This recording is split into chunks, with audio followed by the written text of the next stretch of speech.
প্রতিনিধি সুন্দরবন উপজেলায় কোনো নেতা আজ পর্যন্ত আসে নাই।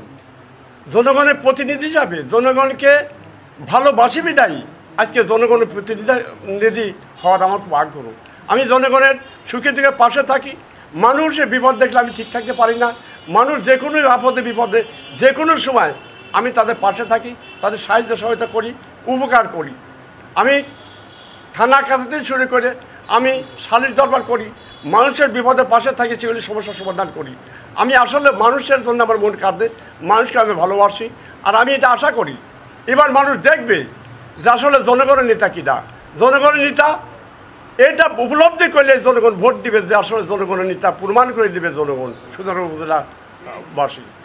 আমি মানে আপনি একটা ভালো কথা বলছেন, সুন্দরবন উপজেলা 50% জমি নদী গর্ভে,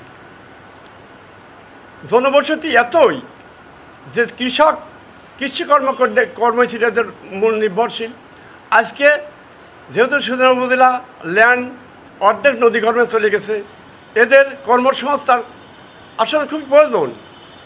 এতই প্রয়োজন যে তারা হয়তো খুব অভাবে খুব কষ্টের মাধ্যমে দিন যাপন করছে, কর্মসংস্থান বলতে কিছু নাই।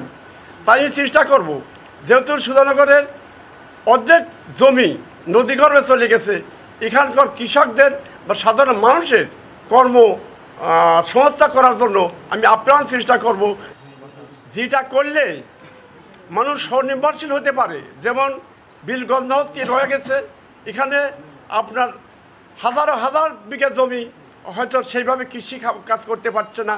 যেভাবেই হোক এখানে তাদের এখানে কৃষি চাষ করার জন্য যে কোনো ব্যবস্থা আমি নিব।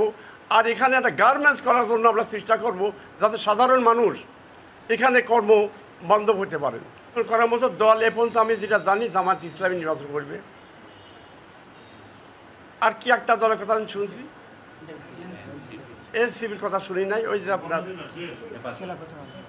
জুয়েল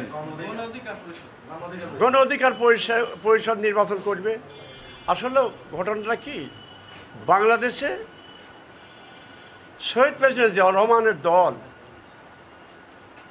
এই দলটি এমনইভাবে সংগঠিত, নেতাকর্মীরা সংগঠিত না করলেও এই দলের যারা নেতাকর্মী সাধারণ মানুষ, খেটে খাওয়া মানুষ, তারা শহীদ প্রেসিডেন্ট জিয়াউর রহমানকে এতই ভালোবাসি ফেলছিল যে তাদের মারলেও, তাদের ধরলেও, তাদের কষ্ট দিলেও তারা শহীদ প্রেসিডেন্ট জিয়াউর রহমানের কথা বলে না, এই দল থেকে তারা সরে যায় না। দীর্ঘ 16 বছর এই ফ্যাসিস্ট হাসিনা এত নির্যাতন, এত অত্যাচার করছে, নির্দ্বিধায় এই দলের নেতারা যদি সরে চলে গেছে, কর্মীরা যারা সাপোর্ট করে তারা এই দল থেকে এক বিন্দু বিস্তৃত হয় নাই। আমার জানা মতে সুন্দরনগর উপজেলা বেড়া, এখানে বিএনপির কঠিন ঘাঁটি, এখানে অন্য কোনো দলের কোনো অবস্থান হবে এরকম আমার জানা নাই। এখানে অন্য কোনো দলের কোনো অবস্থান নাই। নির্বাচন বিএনপি করবে, বিএনপি জিতবে, বিপুলভাবে জিতবে। প্রত্যাশা আমার একটাই, যেহেতু দলের দুর্দিনে পাশে ছিলাম, আর যারা ছিল না, যারা দলের দুর্দিনে, আমি বললাম যে যেহেতু মিথ্যা কথা না, এই দলের নেতাকর্মী অভিভাবকের কাছে জিজ্ঞাসা করলে পাবে যে দলের দুর্দিনে কে ছিল। আর যে নমিনেশন যদি দিয়ে থাকে, নমিনেশন যদি সে পাওয়া থাকে, দল এটা চিন্তা করবে যে আসলে দলের পাশে কে ছিল। আমি আশা করি দলের পাশে আমি ছিলাম।